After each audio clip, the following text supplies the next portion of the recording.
Believers. No, you stay here. I'm in charge. Do you feel in charge?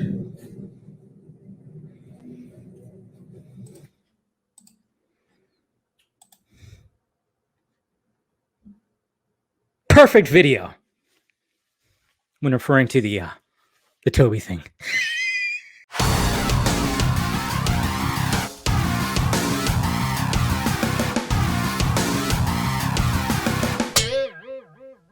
What's happening, film friends? Dave the Film Junkie here. All right, a couple things happened today that were interesting. I think we could say the least. The first thing I'll be talking about, of course, is the HBO Max film shakeup. I love it when they put shakeup. Shake, shake, shake, shake, shake, shake, shake your booty. But we're not really shaking our booties here because some people are kind of like, what? Toby? What, does he get more power? We don't need him to get more power. Come on. Come on. But here it is right here, the Variety article. HBO Max film shakeup. Toby Emmerich consolidates power. 2 executives depart. So it says right here, feature film programming for streaming service HBO Max has undergone a restructure as 2 executives shuffle out of the group, and greenlight power now falls exclusively under studio chief Toby Emmerich. That's right. February, WarnerMedia announced the creation of Warner Max, a streaming film label that would create movies exclusively for the service, control of which was to be shared by Warner Brothers Pictures Group Chairman Emmerich and HBO Max Chief Content Officer Kevin Riley. In a new arrangement announced Friday, Emmerich has been given full control of original films and will oversee rollout in either theatrical releases or streaming premieres. WarnerMedia's Executive Vice President of Original Films, Jesse Henderson, has chosen to depart the company. Nikki Ramey, Senior Vice President of Original Films at HBO Max, is headed to Warner label New Line Cinema. She will report to New Line President and Chief Creative Officer Richard Brenner for development and production, and Warner Brothers Pictures Group Chief Operating Officer Caroline Blackwood for finished film acquisition. So Emmerich will continue to work with HBO programming president Casey Bloys on overall platform goals, with an emphasis on premium quality. Original film production continues to be led by, so many names: Courtney Valenti, Brenner Manhan, Walter Hamada. Oh, good. Walter Hamada. The portfolio remains under the purview of Warner Brothers Chairman and CEO Ann Cernoff. So what does all this mean? Well, I mean, yeah, a lot of people are wondering, like, how the fuck is Toby still there? Especially with everything that's happening and everything that might be happening. Well, I mean, we got to look at it like that because, discussing with certain people, I mean, it is essentially Emmerich as the last man standing when it comes to all this. And who knows how long that's going to be, with all the Ray Fisher stuff and the investigation. Who knows? And a lot of people are like freaking out, like, oh my God, what does this mean? Is he going to cancel the Snyder Cut? It's like, well, first off, they talked about movies. Zack Snyder's Justice League is the series. And it's currently, they're not, that nothing's going to happen to that. And nothing would happen to even future stuff too, like season 2 or something like that. So don't worry about anything that's happening with that. But you guys got to realize too, that WarnerMedia wants to get away from the old guard. They want to get away from what Warner Brothers Pictures was doing. This is a whole new thing. They want to just streamline everything to just get away from all that. They really want to get away, especially with all the bullshit that was there. I mean, obviously we know all the bullshit that was there that's been coming to light and everything. So yes, it sucks that Toby is still there, but I mean, I don't know for how long. I mean, we'll see what happens when it comes to more of the Ray Fisher stuff. I know there's a little bit of like, but it's okay. It's okay.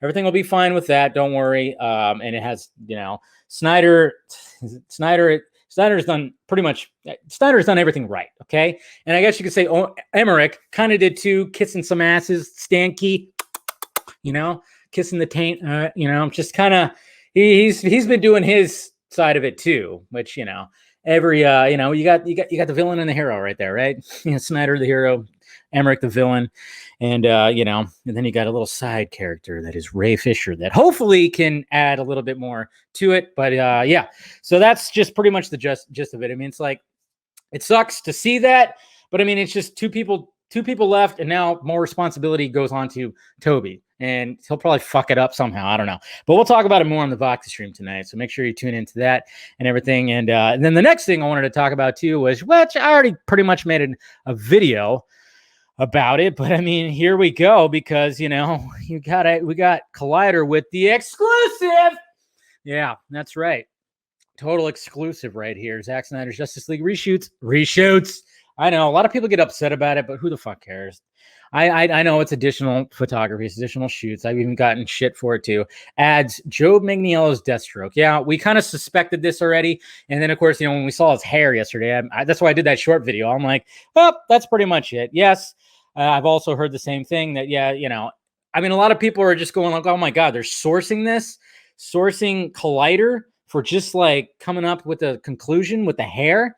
Yeah, because they don't know how to write their fucking articles correctly. But they also had somebody who told them, like, oh yeah, by the way, it's on the set, with Ben Affleck and Ray Fisher and Amber Heard. Oh yeah, Joe Manganiello is there too, by the way. So it's like, okay. And then of course you add that with the hair, and it just it all makes sense. All right. So we're good. We're good with that. I mean, it was like a no-brainer. As soon as I didn't want to just flat out be like, yeah, he's there, guys. But as soon as like the hair thing happened, it's like, all right, Joe, who you kidding? Okay, who you kidding? I mean, first, when you talked to Collider a couple weeks ago, you were already looking slatish. You're already looking very slatish. And then when we finally saw you doing that thing, I mean, that's what's so great about, I guess you could say that's kind of what's great about live streaming and all the content that you could provide, and the fact that Joe Manganiello is a big nerd. Okay, so he was live twitching, and we just see his hair looking like that, and it's like, okay, that makes sense. So a lot of people, of course, are speculating, what is he shooting? Obviously, a lot of people are hoping that it's is he reshooting the end credit scene with Luthor? Is it when he busts out Luthor from Arkham? Is it something with the Joker? What's going on? And I'm just kind of going, again, why would all these characters be brought back? Would you think it would just be nothing but individual like scenes, or would it just be some particular scene where they would all end up being together? And I think you guys can understand where I'm getting at. I mean, it's just, that's the way you got to look at it. It's like, why would all of these characters have to be there? What would bring them together? Okay, come together, but not in the best ways, I guess. But yeah, so that's pretty much it. That's pretty much what I was wanting to talk about when it came to all of this. So fantastic. We're just waiting for Snyder just to drop something. I mean, who knows what he's gonna drop? I'm just going by the way certain people have been tweeting. I'm kind of wondering, like, okay, this weekend we're gonna get fed. Okay, we already got kind of fed today with certain things. I mean, of course, the first thing with the whole Toby Emmerich thing, like I said, don't take it to heart. Don't think it's like, oh, God damn it, but, that's just one thing. It's nothing to worry about, but, hopefully karma will bite that motherfucker in the ass. But then when it came to the Joe Mang thing, it's just like, yeah, it totally makes sense. It's been teased before, and just putting all the pieces together, you kind of go like, oh yeah, of course he's going to be in it. Why not? And then, but the thing is, it's like, when you think about, okay, Leto coming back, Manganiello coming back, when are we going to get that greenlit fucking Batfleck series? When is that going to happen? I mean, it's, the pieces are like coming together, but as far as I could tell, still no signing on from the big man, from the chin himself, still nothing. So, but I'm just saying, these guys are ready. Leto's ready. Manganiello's ready. We're all ready. I'm just like, wow, I think we're all ready for it. But anyways, guys, so that's all I wanted to talk about when it came to all this. Yeah, let me know your thoughts about it down below. Hit that like, thumbs up button if you'd be so kind. Make sure you subscribe to my channel. Hit that notification bell so you know when I'm doing this and live streaming and all that stuff. We got all my sock meds, the Twitter, Instagram, Facebook down below. And we got Patreon if you want to join the Film Junkie Patreon, be part of the Film Junkie Empire. And then, of course, shirts down below. Got the Exclusivo shirt is down below. So you guys know exactly what I'm talking about. Exclusivo! Yeah, that's right. That little guy. You want that on your chest? It's down below. All right, guys? Talk to you later.